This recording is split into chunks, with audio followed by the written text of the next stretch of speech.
नमस्कार मित्रांनो, झी मराठी वाहिनीने काही दिवसांपूर्वीच कृष्णा हिच्या लेकी या नवीन येणाऱ्या मालिकेची घोषणा केली होती. आता झी मराठी वाहिनीने या मालिकेचा नवीन प्रोमो जाहीर केला आहे.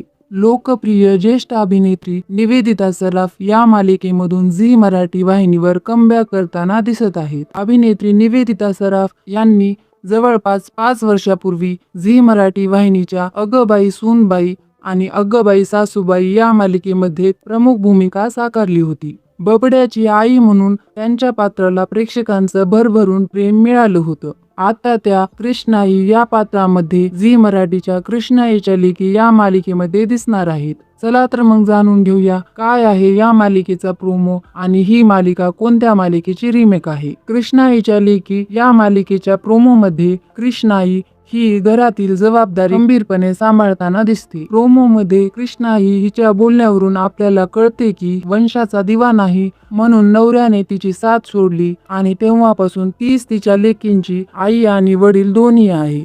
तिला तिच्या लेकीने हवं तेवढं शिकून जगामध्ये ताठमानेने जगावं असं वाटतं.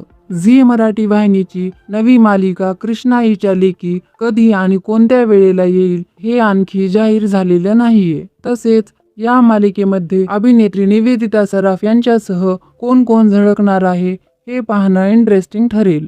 आता पाहूया ही मालिका कोणत्या मालिकेची रिमेक आहे. तर कृष्णाईच्या लेकी ही मालिका लोकप्रिय तेलुगू मालिका राधामा कुथरू या मालिकेचा रिमेक असून सध्या हिंदीमध्ये झी टीव्हीवर गंगा माई की बेटिया या नावाने सुद्धा सुरू आहे. आता या येणाऱ्या मालिकेला प्रेक्षकांचा प्रतिसाद कसा मिळेल हे पाहणं महत्त्वाचं ठरेल. तसेच ही मालिका कोणत्या वेळेला येईल आणि यासाठी कोणती मालिका ऑफ एअर जाईल की त्याचा वेळ बदलला जाईल हे पाहणं महत्त्वाचं ठरणार आहे. मित्रांनो, तुम्हाला कृष्णाईच्या लेकी या मालिकेचा प्रोमो कसा वाटला? तसेच या मालिकेला झी मराठी वाहिनीने कोणता टाइम स्लॉट द्यावा असे तुम्हाला वाटते? तुमच्या प्रतिक्रिया कमेंट्स मध्ये नक्की कळवा आणि अशाच नवीन अपडेटसाठी आपल्या मराठी झोन चॅनलला सबस्क्राईब करायला विसरू नका. धन्यवाद.